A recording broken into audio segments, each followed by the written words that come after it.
All right, today we're diving into a really powerful and honestly pretty radical path to inner peace, all based on the teachings of Molinos. It's a journey that kind of flips everything we think we know about achievement on its head. It's not about doing more, it's about letting go completely. So let's just start with a question I think we've all felt at some point.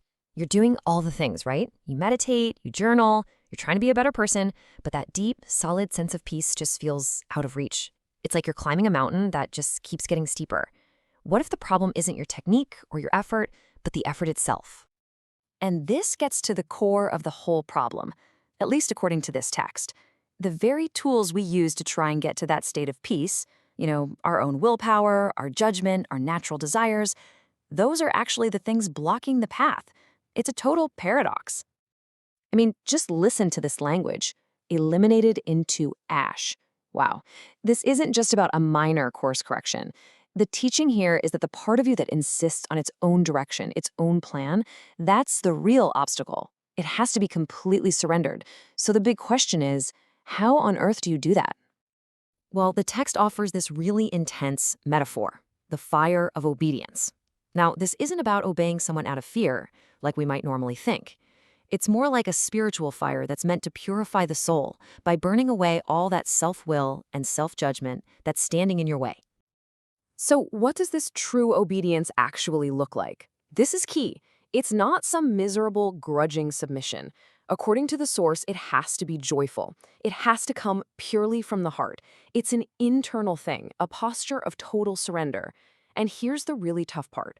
It's described as blind and constant. That means you actually let go of your own reasoning and judgment, trusting completely in something beyond yourself. This quote, this is one that really made me pause. It's saying that a humble state of surrender is actually better, more valuable, than achieving some incredible spiritual high through your own sheer effort. It just completely turns our modern idea of success upside down. Okay, so this whole idea of surrender leads us to two very different approaches to a spiritual life. The text really makes a sharp contrast between what it calls the external way, which is probably what most of us are familiar with, and this much more radical internal way. And you can see the breakdown perfectly here. The external path is all about doing. You use reason, you strive, you seek out experiences, you're constantly fighting your own weaknesses. It's a struggle. But the internal path, that's about being. It's about surrendering, trusting, and pulling back to this inner center where a higher power can actually work from the inside out. One path is filled with our effort. The other is all about making space for something else to act. And here's the really stark warning. The text basically says you can spend a whole lifetime, 50 years, on that external path. You can master all the techniques, get all the knowledge, even get a reputation for being super spiritual. But if that core self is never surrendered, you just end up with an empty title. You're no closer to real peace than when you started. Now, you might be thinking, this internal way sounds like just blissfully floating downstream. But no, the text is very, very clear. That's not how it works. This path is actually filled with its own challenges and trials, and it takes an incredible amount of perseverance. So what happens when you inevitably stumble? Well, the source gives us a kind of playbook. First, don't be shocked when you fail. See it as just a natural part of being human. Second, use that moment for humility, not for beating yourself up. Third, and this one is huge, you have to reject that inner critic, that voice that tells you you're a fake and this whole journey is pointless. And last, you have to turn back and trust in a goodness, a mercy that's always there, ready to welcome you back. This is such a critical idea to grasp. Those times when you feel spiritually dry or confused or you're wrestling with temptation, those aren't signs you've done something wrong or that you're off the path. According to this teaching, those experiences are actually a necessary part of the purification process. They are the terrain you have to cross to get to the summit.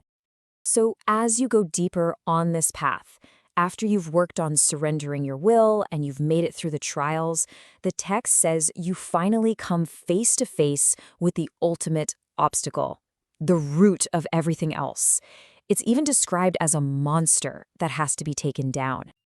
And the name of this monster? Self-love. But hold on, not in the way we talk about self-care today.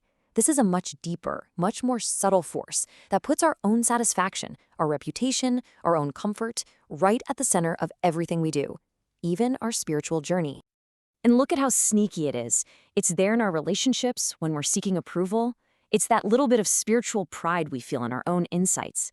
It's that desire for people to think well of us, to see us as a good person. It's even there when we cling to those amazing moments of spiritual joy, not purely out of love, but because they make us feel good.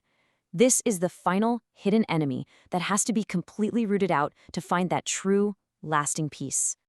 And so that's where we'll leave it, with the central paradox of this whole teaching. We live in a world that celebrates strength, willpower, and effort above all else.